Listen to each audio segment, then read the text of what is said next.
Pembukaan.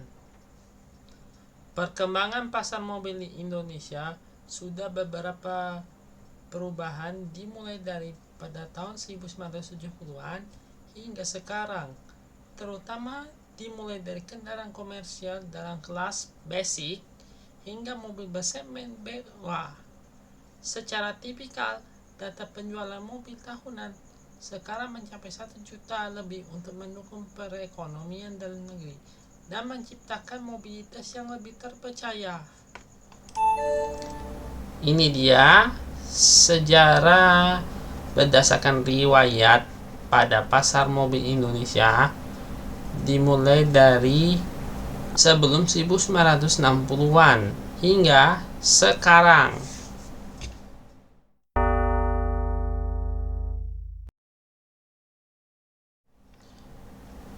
Hingga tahun 1960-an, pasar mobil Indonesia didominasi oleh pabrikan mobil dan kendaraan komersial asal dari negara barat seperti Fiat, Volkswagen, Ford, Chevrolet, Leland, Morris Garage, Austin, dan lain-lain yang merupakan pilihan utama untuk pemilik mobil di Indonesia yang sudah ada sejak awal abad ke-20. Jenis mobil pada waktu itu terutama sedan, station wagon, pickup, dan off-road yang sudah lama hadir di Indonesia pada saat itu, namun masih klasik untuk infrastruktur jalan di Indonesia. Lalu, sekitar dekade 1960-an, terjadi perubahan pasar mobil Indonesia adalah booming pabrikan mobil asal Jepang bikin pembeli mobil di Indonesia menjadi lebih mudah dan lebih terjangkau oleh karena sangat cocok untuk negara berkembang daripada pabrikan mobil barat. Mempunyai efisien pengisian bahan bakar yang lebih bermutu dan lebih hemat pada kantongnya, build quality yang lebih tinggi dan mudah tertarik bagi konsumen di Indonesia.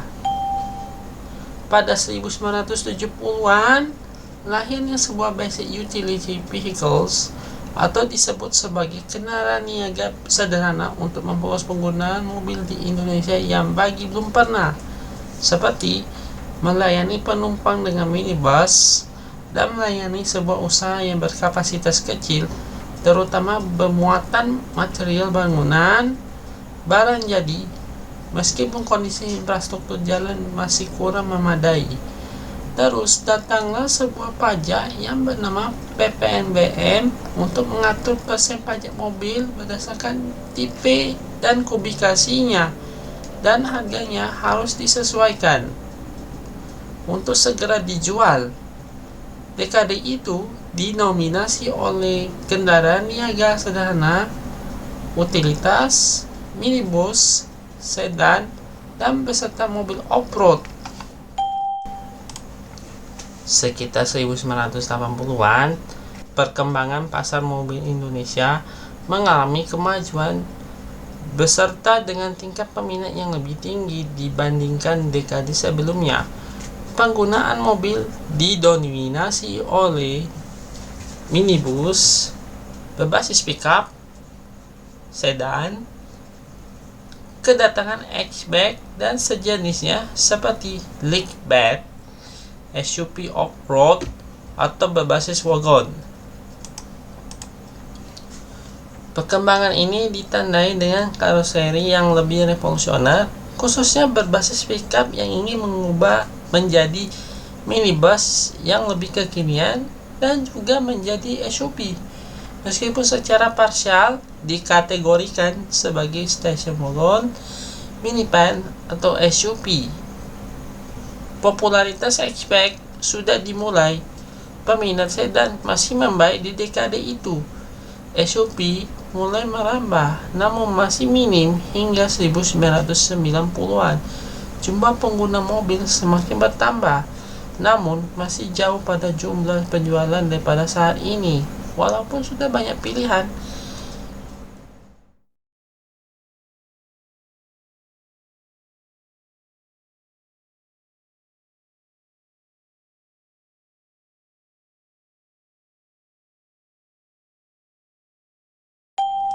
sekitar 1990-an merupakan era paling terakhir untuk pasar mobil yang lebih beragam di Indonesia, didominasi oleh SUV, minibus, sedan, hatchback, dan MPV.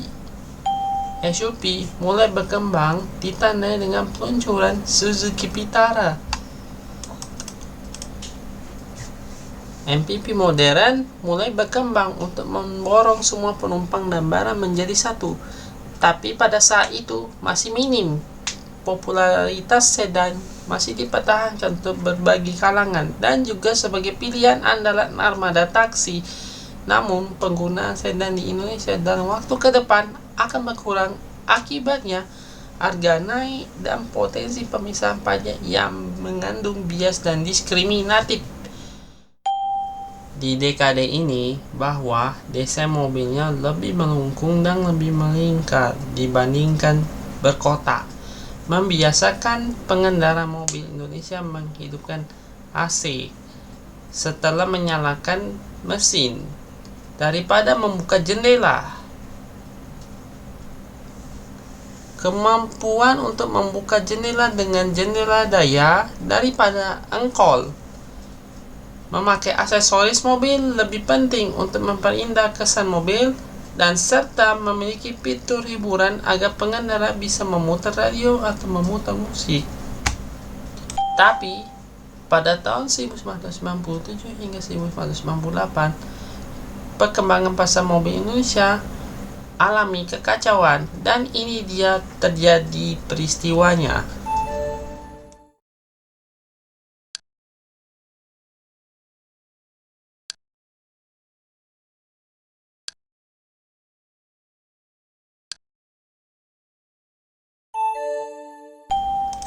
Pada tahun 2000-an, saat partisi pajak mobil sudah dimulai, bahwa beberapa jenis mobil diperkirakan semakin susah untuk membeli, seperti pajak sedan, menyebabkan faktor kemunduran pasar sedan di Indonesia, dan serta mempermudah kredit mobil untuk meningkatkan penjualan. Meskipun beberapa distributor atau produsen pabrikan mobil itu masih mementingkan konsumen dan kualitas. Di dekade ini, datanglah sebuah mobil MPV bersegmen entry level B, popularitas SUV berbasis pickup. Datanglah sebuah pasar mobil pickup double cab atau single cab. Hatchback telah bersinar lagi, khususnya di segmen mainstream sebelum berlari ke segmen entry level. MPV berbasis wagon, baik 5 atau 7 penumpang, untuk menemani pengendara, dan serta popularitas MPV dengan pintu geser, mempermudah fasilitas hiburan dengan pemutar radio atau pemutar layar. Wajah pasar mobil Indonesia di era itu saatnya sudah berubah. Meskipun beragam, peminat mobil transmisi otomatis mulai meningkat untuk mengubah cara metode mengemudi dengan aman dan dikontrol secara otomatis dibandingkan manual. Banyak pilihan untuk membeli berdasarkan keinginan konsumen, baik dealer resmi maupun lewat EU. Namun ada pula beberapa jenisnya hampir kurang laku atau terbatas disebabkan oleh popularitas masing-masing. Pada tahun 2010-an, wajah pasar mobil Indonesia sudah berevolusi ditandai dengan perluasan mobil bersegmen entry level karena hatchback, MPV, dan SUV telah bersatu. Maka disebut sebagai Big Three Indonesian Car Types atau Trinitas Suci Mobil Indonesia. Sedangkan sedan, SUV jenis lain, dan station wagon plus sport dikategorikan sebagai mobil caruk oleh karena jumlah penjualan yang stagnan dan menurun akibatnya harga yang terlalu tinggi. Pajaknya masih mengkhawatirkan dan kurang peminat. Pada tren ini dikaitkan dengan agresifnya popularitas SUV, penggunaan MPV secara berkelanjutan masih tinggi, khususnya segmen B. Hatchback mulai populer di segmen A, entry level, Dalam hal ini dikenal sebagai low cost green car atau kendaraan bermotor mat hijau, sehingga jenis mobil ini lebih berjaya dibandingkan dekade sebelumnya. Pasar mobil ini di era itu akan terjadi kekhawatiran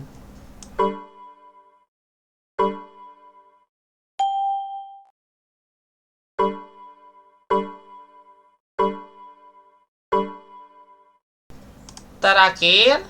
Perkembangan pasar mobil Indonesia terjadi pada tahun 2020 seperti ini.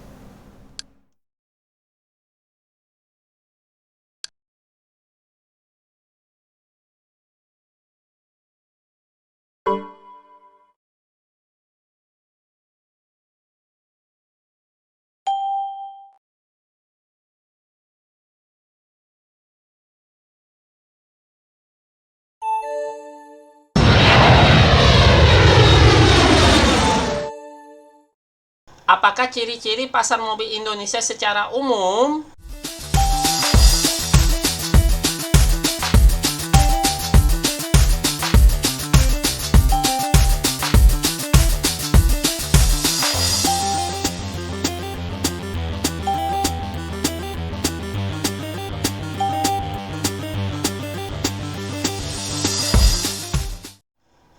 Apakah permasalahan pasar mobil Indonesia secara negatif?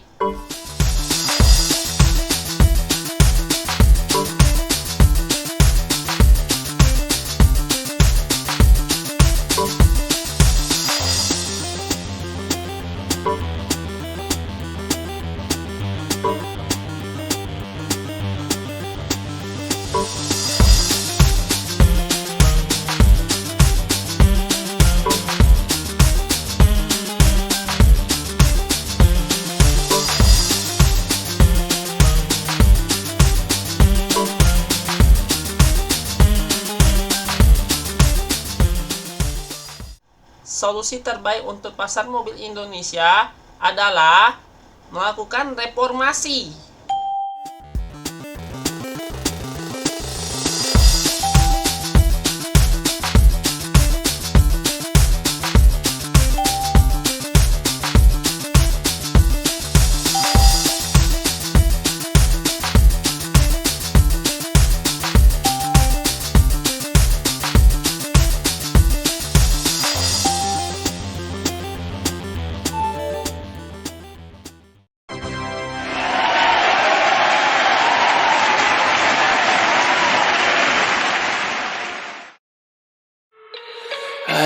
Subscribe Abedar Indonesian Road sekarang, dan jangan lupa nyalakan notifikasi untuk mengabarkan video baru yang akan dipublikasi masa mendatang.